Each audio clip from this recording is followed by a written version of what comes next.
নমস্কার বন্ধুরা। পৌষ মাস মানে যেমন পিঠে পুলি উৎসব, ঠিক তেমনি আমাদের লক্ষ্মী পুজো। এই বছরে আমাদের এই মা লক্ষ্মীর যে হাঁড়িতে পুজো হয় সেটি একটি বিশেষ কারণে পরিবর্তন করা হবে বলে পরিবারের তরফে স্থির হয়। এবং যেমন ভাবা, তো এই বছর পুজোর প্রস্তুতি হিসেবে প্রথমেই লক্ষ্মীর হাঁড়িটি কেনা হলো। এবং কিনে আনার পরে এটি আমি বললাম যে আমাদের তো সাধারণত কোড়া হাঁড়িতে অর্থাৎ মাটির হাঁড়িতে যেমন থাকে সেরকম কোড়া হাঁড়িতেই পুজো হয়। তো আমি বললাম যে এবছর একটু চেষ্টা করি না একটু রং করে দেওয়ার। তো রং করা হাঁড়ি কিনতে পাওয়া যায়নি বলে তো আমি তখন এইটার জন্য এগিয়ে এলাম। আমার মনের মধ্যে একটু ইচ্ছা ছিল একটু রঙিন হাঁড়ি, একটু ডিজাইন করা হাঁড়ি হলে ভালো লাগবে। তো পাওয়া যায়নি বলে অগত্যা যখন আমি এই প্রস্তাবটা সবাইকে দিলাম, তো দেখলাম তারাও সকলে রাজি হয়ে গেল।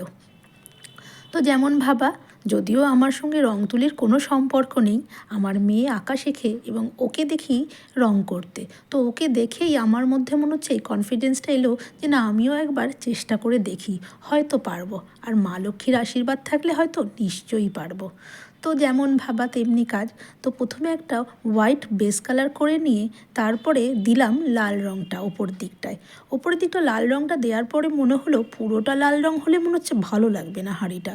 তো তাই যেমন ভাবা নিচের দিকটায় দিলাম এই নীল রঙটা কিন্তু আমার বেশ প্রিয়।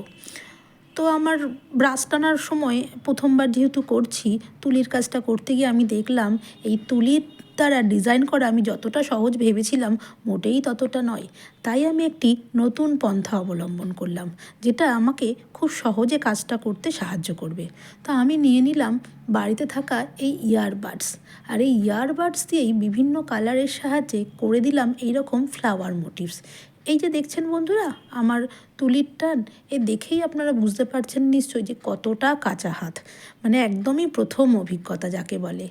তো যাই হোক, মা লক্ষ্মীর ওপরে ভরসা করে তার প্রতি শ্রদ্ধা ভালোবাসাতেই আমি শুরু করলাম আমার এই কাজ।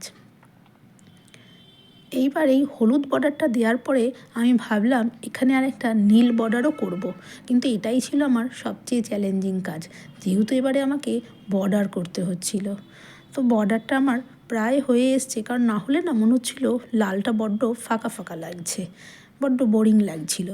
তো তারপরে আমার এই নীল বর্ডারটাও দেওয়া হয়ে গেছে। এবারে আবার আমি ওই একই জিনিস আবার করতে লাগলাম, ওই সেম ফ্লাওয়ার মোটিভস ইয়ারবাডস দিয়ে। এবং দেখুন তো লালের ওপরে কেমন খুলেছে হলুদ আর সাদা দিয়ে। আমি একই রকমভাবে নীলের ওপরটাতেও হলুদ আর সাদা দিয়ে নিচেরটা করেছিলাম। তাই এইবারে ভাবলাম আর দুটো কালারকে অত কাছাকাছি না দিয়ে এটাতে একটু গ্যাপ মেনটেন করব।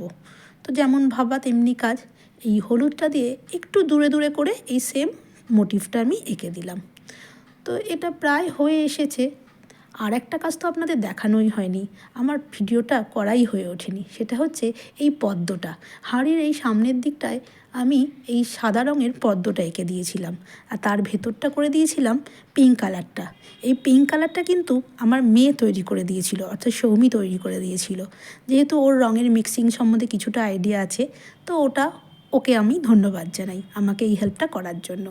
আর তারপরে ছিল পরে এই সরাটাকেও আমি হলুদ দিয়ে প্রথমে এই সেম ফ্লাওয়ার মোটিভসটা দিলাম, দেওয়ার পরে দেখলাম না আর একটু অন্য কালারগুলোও দিয়ে দিই। তারপরে দেখুন তো এই হচ্ছে আমার মা লক্ষ্মীর হাঁড়ির ফাইনাল লুকস। একেবারেই রং তুলির সম্পর্কহীন একটি লোক আজকে এই মা লক্ষ্মীর হাঁড়িটি এঁকে দিলাম। কেমন হয়েছে অবশ্যই জানাবেন বন্ধুরা। তো মা লক্ষ্মীকে প্রণাম করে আজকে এই